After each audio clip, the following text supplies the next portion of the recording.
한 주간도 주님의 은혜와 평강이 여러분의 삶 속에 흘러넘치시기를 주의 이름으로 축원합니다. 어느 추운 겨울날 시골의 논두렁길을 노인 한 분이 걸어가고 있었습니다. 그런데 그때 맞은편 반대편으로 어떤 젊은이가 말을 타고 왔습니다. 결국 두 사람은 논두렁 애길에서 마주쳤습니다. 어느 한쪽이 길을 비키지 않으면 안 되는 상황인데 마루의 젊은이는 잔뜩 찌푸린 얼굴로 노인을 내려다봅니다.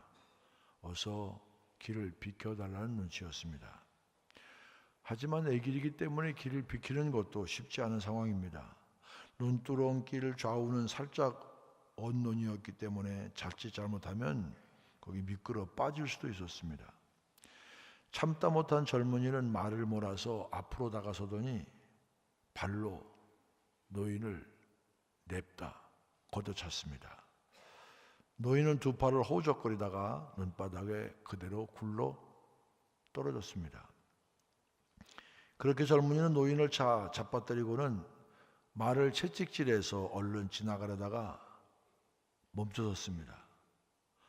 방금 노인을 걷어찰 때 가죽신이 벗겨져 버렸어요.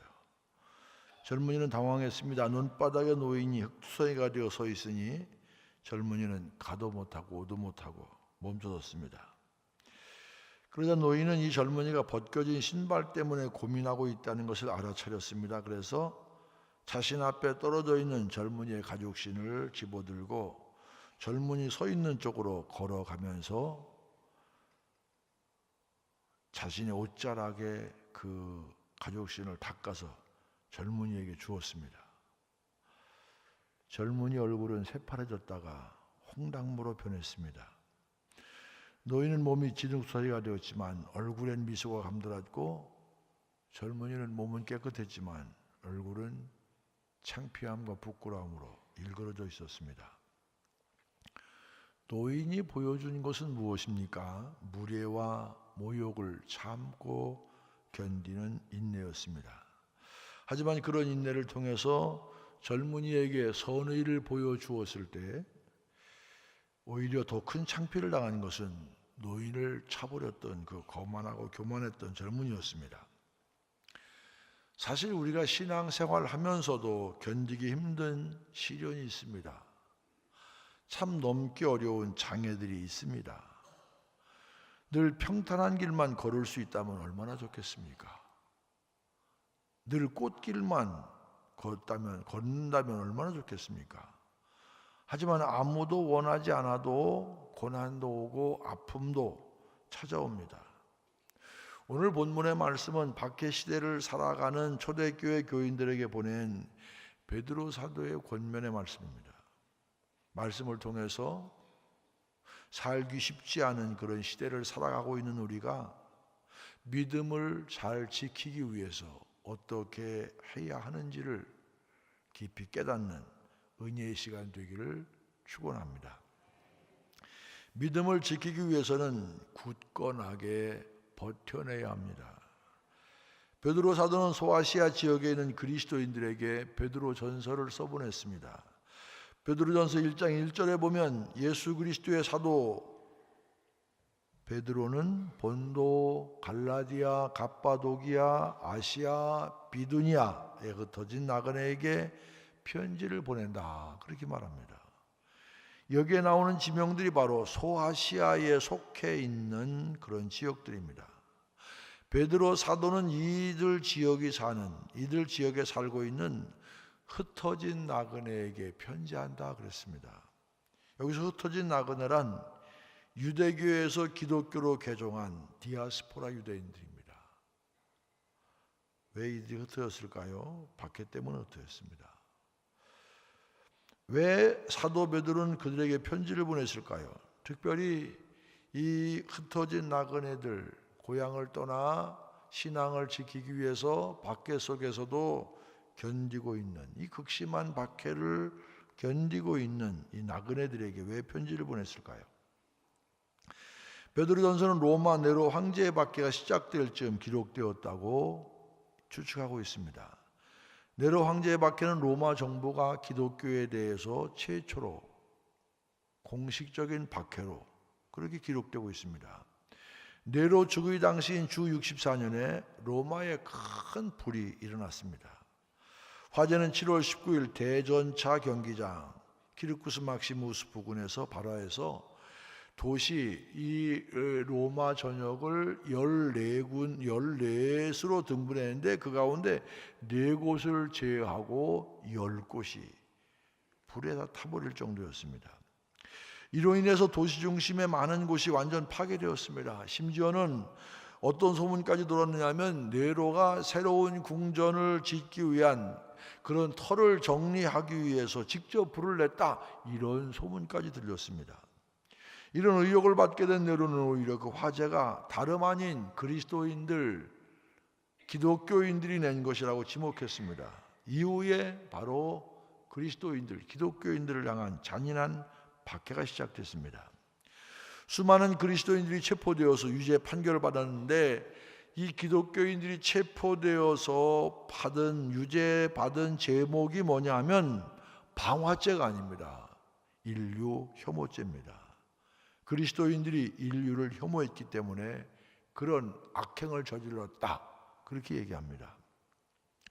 이후에 체포된 그리스도인들은 맹수의 가죽을 뒤집어 쓰고 이 들판에 버려져서 들깨에 물어 뜯겨 죽거나 십자가에 매달려 있다가 날이 어두워지면 캄캄한 경기장에 밝히는 등불로 불태워졌습니다.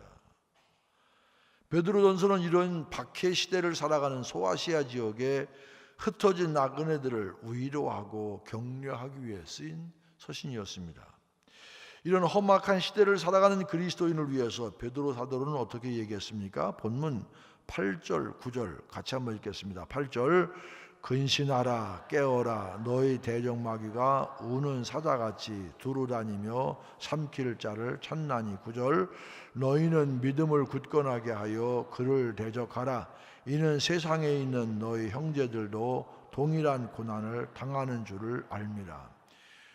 8절에 근신하라, 네페인, 이런 말은 바로 술 취하지 않은 신중한 그런 뜻입니다. 그러니까 한마디로 근신하라, 이 말은 술 취하지 않은 몽롱한 정신이 아니라 확실한 정신 똑바로 차리고 살아라, 그런 얘기입니다. 8절에 계속해서 깨어라 그러는데, 깨어라는 얘기는 영적으로 잠들어 있지 말아야 한다, 이 얘기입니다. 왜냐하면 마귀가 우는 사자같이 두루다니며 삼킬 자를 찾고 있기 때문입니다. 사실 지금 우리가 마귀가 두루다니며 삼킬 자를 찾고 있다, 이 얘기는 상징적인 언어로 우리가 그렇게 이해합니다. 그런데 이 당시는 단순한 그런 상징이나 비유가 아닙니다.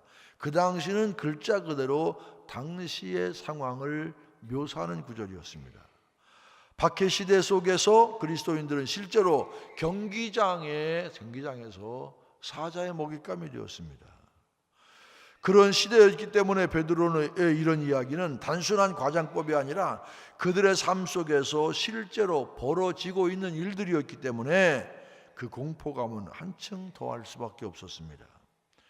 이런 상황을 너무나 잘 알고 있는 베드로 사도였기에 그런 상황일수록 술에 취한 듯 몽롱하게 정신 빼놓고 살지 말고 정신 똑바로 차리고 살아야 한다, 이렇게 권면합니다. 우리나라 속담에도 이런 말 있잖아요. 호랑이에게 물려가도 정신만 차리면 산다. 호랑이 입에 물려가는 극한 상황이라 하더라도 정신 바짝 차리면 살 길이 열릴 수 있다, 이런 뜻 아닙니까? 강한 자가 살아남는 것이 아니라 살아남는 자가 강한 것이다, 이런 말도 있지 않습니까? 무슨 얘기입니까? 단순히 힘이 세다고 능력이 출중하다고 끝까지 살아남는 것은 아니라는 것입니다. 그것보다는 오히려 정신 바짝 차리고 살아남기 위해서 끝까지 몸부림친 자, 결국 끝까지 견뎌내는 자가 살아남고 그런 자가 강한 자라는 뜻입니다. 2차 세계대전 중에 유대인들을 가둬두었던 수용소 있잖아, 아우슈비츠 수용소에 힘세고 건장한 남자들이 가장 먼저 쓰러졌습니다. 무조건 강하다고 오래 생존하는 것이 아님을 알려줍니다. 끝까지 인내하는 자, 끝까지 버티는 자, 끝까지 버티는 자가 살아남게 되어 있습니다. 시각장애인으로 사법시험에 합격해서 판사까지 된 최영이라고 하는 사람이 있습니다. 이 사람은 고등학교 3학년이 된 1998년 봄에 시력이 급격히 나빠지자 병원을 찾았다가 망막 색소 변성증이라는 병을 진단받게 됩니다. 시간이 흐르면서 시야가 차츰 좁아졌고 야맹 증세도 생겨났습니다. 좋아하는 산책도 못하게 되었고 사람이나 장애물을 보지 못해서 부딪히거나 넘어지는 일이 잦아졌습니다. 대학에 들어간 뒤에도 시력은 더욱 나빠졌고 이 때문에 2003년부터 본격적으로 시작한 사법시험 준비도 여의치 않았습니다. 2005년 초 최영의 시력은 오른쪽 눈은 거의 볼 수 없게 되었고 왼쪽 눈도 0.2, 0.3 이런 정도여서 책을 아주 가까이 들여다보아도 한 글자 겨우 읽기 어려울 정도로 악화돼서 시험 준비도 포기해야 됐습니다. 하지만 이후 1년 동안의 방황은 오히려 기회가 되었습니다.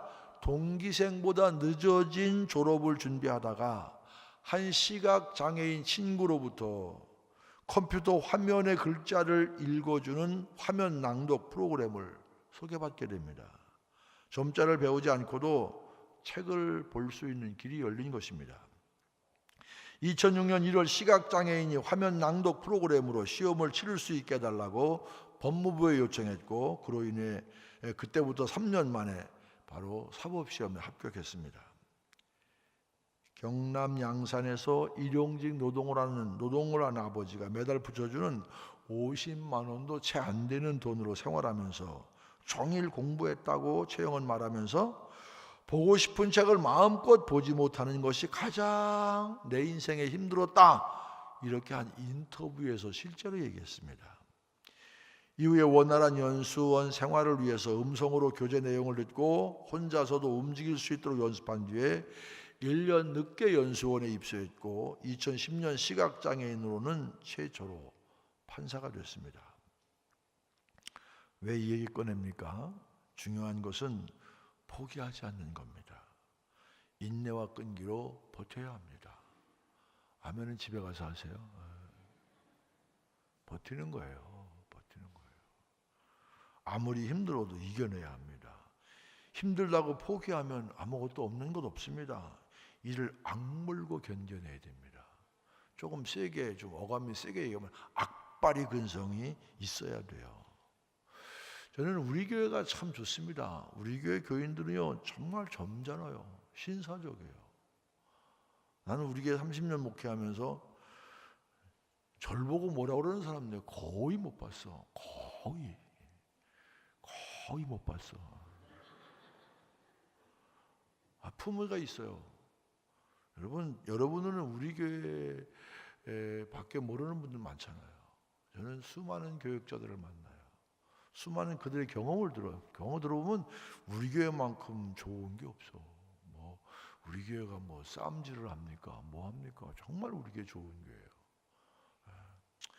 앞부분은 이렇게 얘기하고 그런데요 좀 아쉬운 것이 있어요. 우리 교회가 아쉬운 것이 있어요.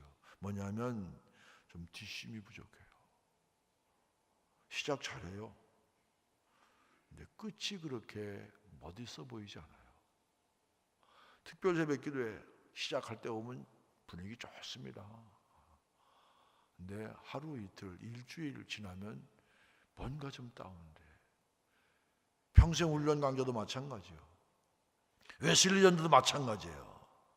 시작은 멋있게 잘하는데 중도에 멈추는 사람이 적지가 않아요.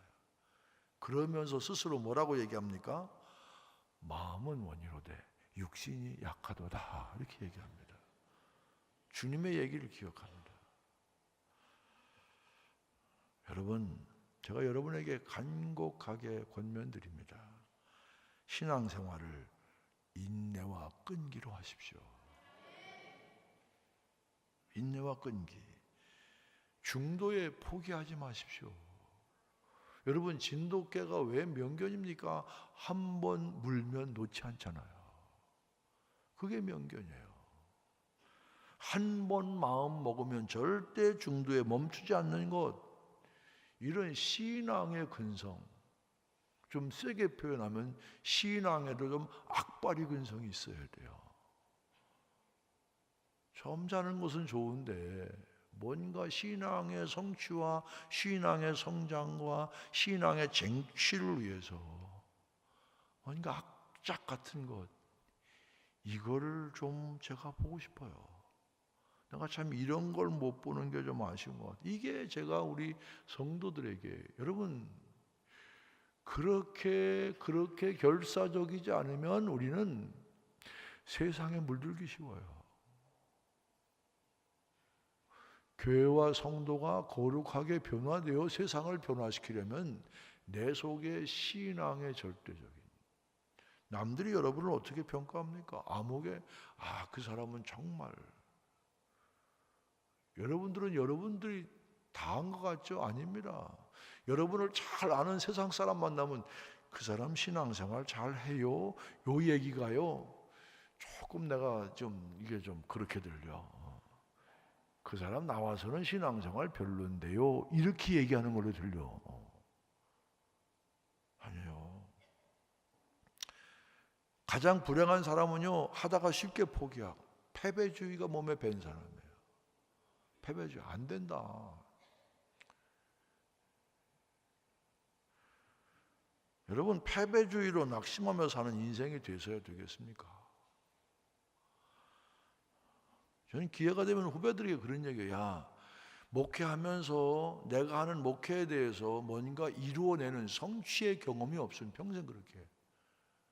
제가 말씀드렸죠. 제가 연애만 가면 저 꼭 밥 사주는 후배가 있어요.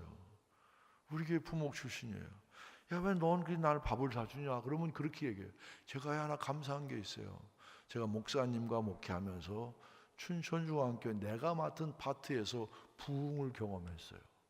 내가 부흥을 경험했기 때문에 내가 지금 아무리 어려운 현실이라도 내가 열심히 하면 부흥할 수 있다는 소망과 확신이 내 속에, 이건 세상 어떤 것과도 바꿀 수 없는 경험이에요. 밥 한 그릇 갖고 안 되지요, 이렇게 얘기해요. 저는 그 목사님의 말이 참 마음에 와닿아요. 맞아요. 목회도 뭐 맨날 하면서 안 되는 경험만 한 사람은 그러다 그냥 끝나는 거야. 목회만 그렇습니까? 정말 여러분, 세상에 우리가 잘 되는 걸 박수치는 사람이 많을 것 같아요? 안 되는 걸 박수치는 게 많을 것 같아요? 내게 진지한 얼굴로 하면 대답이나 좀 해봐. 여러분, 잘 되는 걸 박수치는 사람이 많을 것 같습니까? 안 되는 걸 박수치는 게 많을 것 같아요? 안 되는 거. 그게 우리가 세상 사는 게 힘든 이유예요. 은근히 안 되는 걸 즐겨. 은근히 안 되면 좋아해. 그런데 이런 세상이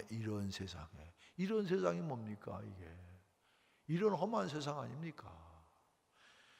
우는 사자같이 믿음 약한 자를 삼키려고 덤벼드는 이런 세상이지만 두려워하지 않고 위축돼서는 안 됩니다.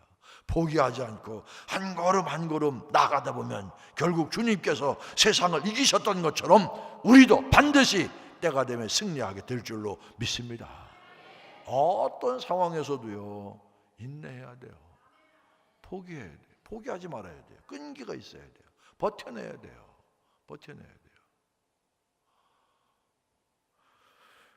제가 유학하는 동안 섬겼던 목사님은, 유학에 주말에 나가서 봉사하는 교회 목사님은 지금도 저를 상당히 이렇게 많이 사랑해 주세요. 이뻐해 주세요. 가끔 갚으면 너무 그냥 지금은 내가 좀, 그분은 은퇴하셨고 내가 좀 괜찮잖아요. 지금도 밥을 사주시려고. 그분 별명이 뭔 줄 아십니까? 오징어야, 오징어. 오징어는 만만하잖아요. 손에 꽉 쥐면 쥐어. 놔보세요. 돌 풀어줘. 사람들이 그분을 만만하게 보는 것 같지만 결국은 그분은 자기의 목회를 하시더라고요. 근데 그분에게 많은 걸 배웠어요. 그래, 당장 부러지고 당장 깨지는 게 중요한 게 아니라 결국은 자기의 하나님께로부터 받은 소명을 이루어 나가는 것. 그러려니 사실 견디고 그러려니 극복해야 될 게 얼마나 많아요. 성도 여러분, 어떤 상황에서도 어떤 형편에서도 인내와 끈기로 믿음을 지켜내는 성도들 되시기를 축원합니다. 어려워도 한번 바라보면 바람 불면 우수 떨어지는 낙엽과 같은 존재가 아니라 바람 불어도 끝까지, 상황이 바뀌어도, 직장 상사가 바뀌어도, 주변 환경이 바뀌어도 끝까지 버티는 거예요. 버티는 거. 이게 초대교회 사도들의, 베드로 사도가 초대교회 박해와 환란 속에 흩어져 사는 기독교인들에게 주었던 말씀이에요. 또 하나, 믿음을 지키기 위해서 우리가 해야 될 두 번째 일은요, 바로 주님의 약속을 믿는 일입니다. 10절 같이 한번 읽겠습니다. 10절 시작. 모든 은혜의 하나님 곧 그리스도 안에서 너희를 부르사 자기의 영원한 영광에 들어가게 하시니가 잠깐 고난을 당한 너희를 친히 온전하게 하시며 굳건하게 하시며 강하게 하시며 터를 견고하게 하시리라. 11절 권능이 세세 무궁하도록 그에게 있을지어다. 아멘. 이 말씀을 보면 먼저 우리의 고난이 잠깐의 고난이다 그렇게 말합니다. 우리가 당하는 고난이 영원한 고난이 아니라는 것입니다. 이게 얼마나 위로가 되는 말씀입니까? 지옥의 형벌이 무서운 이유가 무엇입니까? 지옥의 형벌은 영원해요. 꺼지지 않는 무서운 화염 가운데 영원히 벌받는다고 하니까 무서운 것입니다. 하지만 이 땅 가운데 믿는 자가 당하는 고난은 잠깐의 고난이라고 말합니다. 잠깐의 고난이기 때문에 버틸 수 있는 거예요. 버텨야 돼, 견뎌야 돼. 그거 지나면 괜찮은데 그거 못 견뎌서 깨지고 쓰러지고 넘어지고 곤두박질 치고, 잠깐 고난이기 때문에 버틸 수 있어요. 왜냐하면 참고 견디다 보면 사라질 것이기 때문에. 오늘 조금 일찍 오신 분은 우리 마커스 찬양단이 불렀던 이 또한 지나가리라 가사 노래 들었잖아요. 고단한 인생길 힘겨운 오늘도 예수 내 마음 아시네. 지나간 아픔도 마주할 세상도 예수 내 마음 아시네. 믿음에 눈들어 주를 보리 이 또한 지나가리라. 주어진 내 삶의 시간 속에 주의 뜻을 알게 하소서. 하루를 살아도 기쁨으로 가리 예수를 함께 하시네. 후회도 염려도 온전히 맡기리 예수를 함께 하시네. 주어진 내 삶의 시간 속에 주의 뜻을 알게 하소서. 주의 뜻을 알게 하소서. 주의 뜻을 알게 하소서. 지금 당하는 고난, 지금 겪고 있는 아픔 결코 영원하지 않습니다. 유한한 인생 가운데 영원한 것 없습니다. 그러기에 그 모든 고통의 일 지나가게 되어 있어요. 주어진 내 삶의 시간 속에 잠시 있다가 사라질 것들입니다. 더욱이 주님은 우리의 고난이 계속되도록 내버려두지 않으십니다. 10절 하반절입니다. 너희를 친히 온전하게 하시며 굳건하게 하시며 강하게 하시며 터를 견고하게 하시리라. 비록 우리는 지금 고난을 당하고 있지만 주님께서 오히려 그 고난을 통해서 우리를 온전하게 하시고 굳건하게 하시고 강하게 하시고 확고한 신앙의 터전 가운데 흔들리지 않게 할 것이다. 그렇게 우리에게 약속하셨습니다. 버티고 인내하면 우리 신앙이 온전해지고 생각이 굳건해질 것이다. 내면도 더욱 강하게 될 것이라 약속합니다. 여러분, 초대교회 성도들이 극심한 박해와 시련 가운데 어떻게 견딜 수 있었습니까? 짐승의 밥이 되고 때로 밤거리를 밝히는 그 기름처럼 다 죽여버리는 그런 속에 어떻게 포기하지 않고 믿음을 지킬 수 있었어요? 주님의 약속을 믿었어요. 이 고난이 지금 박해가 영원하지 않을 것이다. 그리고 이 고난을 통해서 우리를 온전하게 하시고 더욱 강하게 하실 것이다. 고난. 우리 아이들 키우면서 그러잖아요. 한 번 뭡니까? 한 번 앓고 나면 약아진다 그런 얘기예요. 여러분, 밥도 굶어보고 쓰러져 보고 터져 보고 그래야 좀 강해지는 거예요. 우리 아이들, 요즘 아이들 온실 속에서 키워. 너무 필요한 것도 몰라. 물론 세상이 많이 달라졌어요. 아이들을 너무 스포일 시키는 거예요.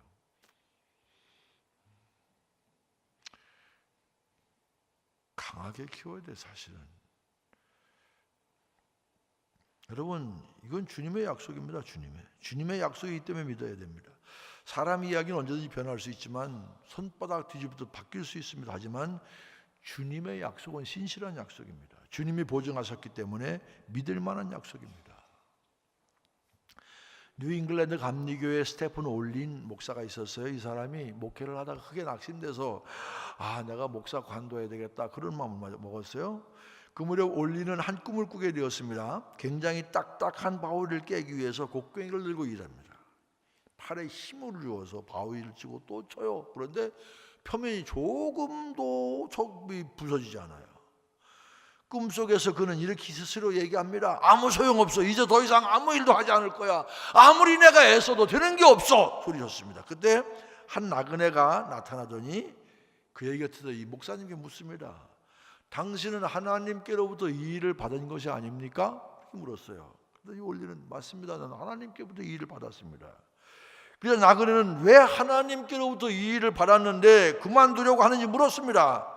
그랬더니 올리는 내가 아무리 해도 진전이 없으니 모든 일이 헛된 것 아닙니까? 그렇게 대답했어요. 그러자 나그네가 이렇게 얘기하면 잘 들으세요. 바위가 깨어지든 안 깨어지든 당신의 임무는 그 바위를 깨는 일입니다. 오직 그 일만이 당신에게 맡겨진 것이지 그 일의 결과가 당신에게 맡겨진 것이 아님을 기억하십시오. 당신은 내려치는 것가 당신에게 맡겨진 거지 결과까지 당신에게 맡겨진 건 아니다. 당신이 할 수 있는 것, 당신의 일에 대해서 최소 혼신의 힘을 다해 내려치는 것이지 그게 맡겨진 것이지 그 결과가 맡겨진 것이 아니다 그런 얘기예요. 그러니 이제 다시 시작하십시오. 이 말에 도전받은 올리는 곡괭이로 다시 바위를 내려쳤고 다시 내려친 그 곡괭이에 바위가 산산조각 납니다. 스테픈 올리는 꿈에서 깨어나서 이 꿈이 바로 자신에게 허락하신 하나님의 음성임을 깨달았습니다. 이에 올리는 떠나기로 결심했던 교회 다시 되돌리고 열심히 목회해서 큰 부흥의 역사가 일어나게 되었습니다. 바울 사도는 갈라디아서 6장 9절에서 이렇게 이야기합니다. 우리가 선을 행하되 낙심하지 말지니 포기하지 아니하면 때가 이름에 거두리라. 한 목소리로 시작. 우리가 선을 행하되 낙심하지 말지니 포기하지 아니하면 때가 이름에 거두리라. 한 번 더 시작. 우리가 선을 행하되 낙심하지 말지니 포기하지 아니하면 때가 이름에 거두리라. 우리가 해야 하는 것은 때가 이르면 거두게 될 것이라는 주님의 약속을 믿고 오늘 이 순간 낙심하거나 포기하지 않고 선을 행하며 주님의 뜻을 이루어가는 것입니다. 그냥 하면 돼. 여러분, 내가 꼭 무슨 열매를 거두어야 되겠습니까? 나는 내려치면 돼. 심으면 돼.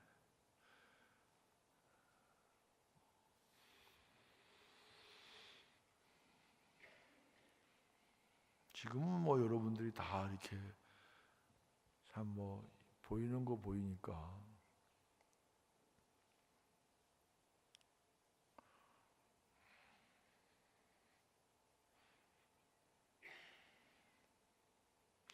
비록 나는 연약하고 부족해서 온전한 열매를 거둘 수 없을지 모르지만 내가 못 거두면 어때?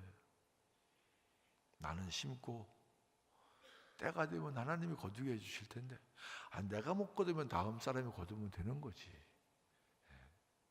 내가 심고 내가 거두려고 하니까 문제예요. 하나님은요 매정한 분이 아니세요. 그렇게 포기하고 열심히 심으니까 내 때에도 거두게 해주심을 경험하지 않습니까? 시인 안도연은 그의 산문집 그런 일에서 이런 얘기합니다. 그날은 절대로 쉽게 오지 않는다.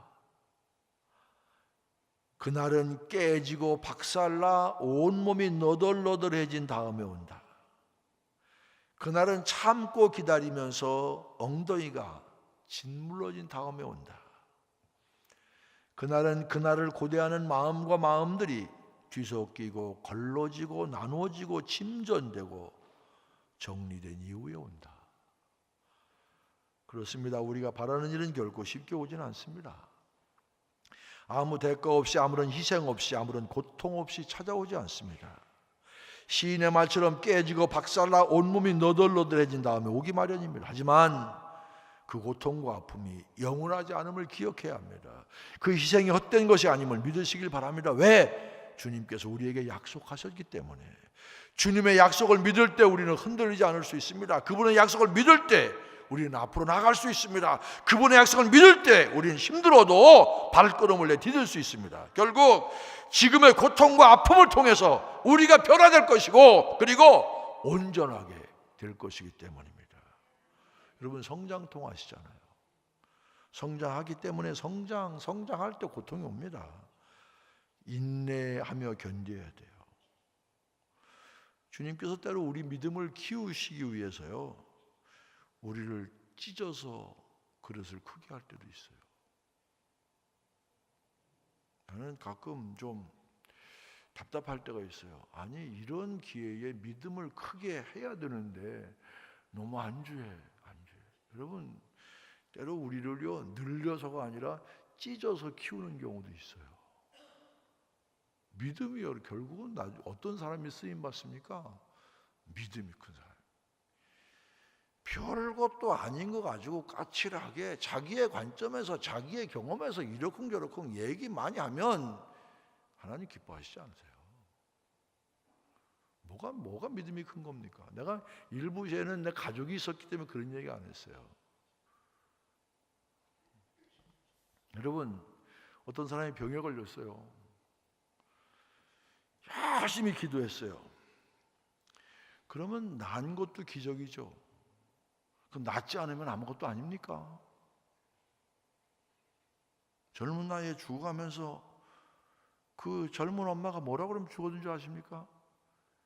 내가 열심히 기도했는데 병이 나면 좋겠지만, 그러나 이 믿음 가지고 내가 감사하며 주님 앞에 설 수 있다는 것, 이거보다 더 큰 기적이 어디 있느냐.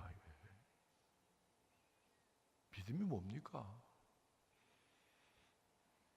까칠하게 이 믿음으로 저는 젊은 그 사람이 하나님 앞에 그렇게 부름받는 걸 보면서 목회자로서 얼마나 많은 눈물을 흘렸는지 몰라. 아, 그래,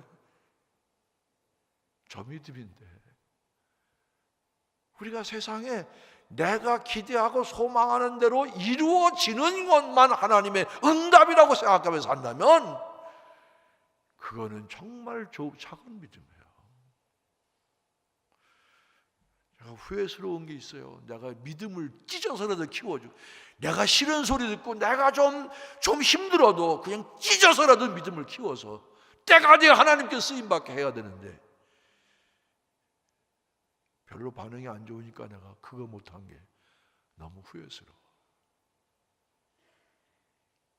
여러분, 착각도 하지 말고 오해도 하지 마세요. 목사의 보람은 뭡니까? 성도의 믿음이 자라는 거예요. 믿음으로 세상을 이기고, 믿음으로 세상을 변화시키고. 여러분, 그런 믿음 아니면 여러분 세상에 동화돼. 세상 사람들과 구별이 없어. 뭐가 구별되는 건데? 여러분, 믿음 가졌다고 하면서 세상 사람들과 구별된 게 뭡니까? 구별된 거룩한 것으로 세상을 변화시키기 위해서는 정말 때로는 우리가 찢어지는 아픔과 같은 고통이 있을지라도 우리 믿음을 크게, 고통스럽다고 멈추지 마십시오. 반드시 주님이 선한 길로 이끌어 주실 줄로 믿습니다. 주님의 약속은 분명히 이루어집니다. 신실한 약속이에요. 주님의 약속. 낙심하지 말고 포기하지 말고. 내일 어떻게 됐든 오늘 내가 할 일 감당하고. 왜? 하나님의 때에, 내가 원하는 때가 아니라 하나님의 때에 하나님께서 분명히 열매도 거두시고 때도 이룰 것이라는 확신을 가지고 나가다 보면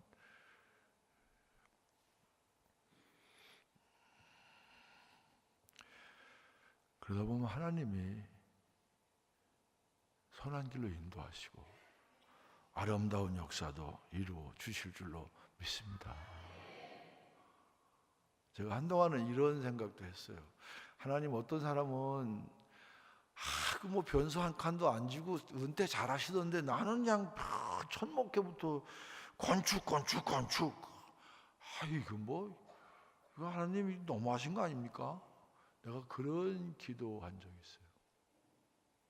그리고 하나님, 나는 맨날 이것만 하다가 언제쯤 끝장을 봅니까? 하나님이 제게 주신 마음이야. 너 할 만하니까 시킨 거 아니냐? 그냥 가. 네가 못하면 그 다음 사람이 할 거 아니야. 네가 하는 건 최선을 다해. 지금 최선을 다하는 것뿐이야. 그래서 때로 사실 좀 무리한 일을 하기도 많이 한 것 같아. 그러나 지나고 보니까 그렇지. 그때는 상 힘들고 어려웠지만, 그러나 이거는 내가 여기까지가 내 일이라고 생각하고 혼신의 힘을 다하면 다음 사람이 내가 못하면 내 아들이 하면 되고, 내 아들이 못하면 손자가 하면 되는 거지. 뭐가 내가 해서 내가 열매를 거두겠다는 욕심 아닙니다. 성도 여러분, 120년의 역사는 거저온 게 아닙니다. 나이 거저먹는 거 아닙니다. 여러분 눈으로는 못마땅한 것도 많죠? 하루아침에 된 것 아닙니다. 남을 너무 쉽게 속단하지 마세요. 남을 다 아는 것처럼 너무 그렇게 까칠하게 얘기하지 마세요. 우리 낙심하지 말고 내가 하나님이 내게 주신 믿음의 약속 그거 붙들고 끝까지 나가다 보면 때가 이래 하나님께서 반드시 열매도 주시고 역사도 이루어 주실 줄로 믿습니다. 좀 우리 춘천중앙교회 성도와 춘천중앙교회 우리 교회가 믿음의 공동체가 이런 믿음을 가지고 세상에 동화되는 교회, 동화되는 성도가 아니라 세상을 변화시키고 세상의 거룩한 물길을 흘려보낼 수 있는 그런 성도와 교회 되시길 주의 이름으로 간절히 축원을 드립니다.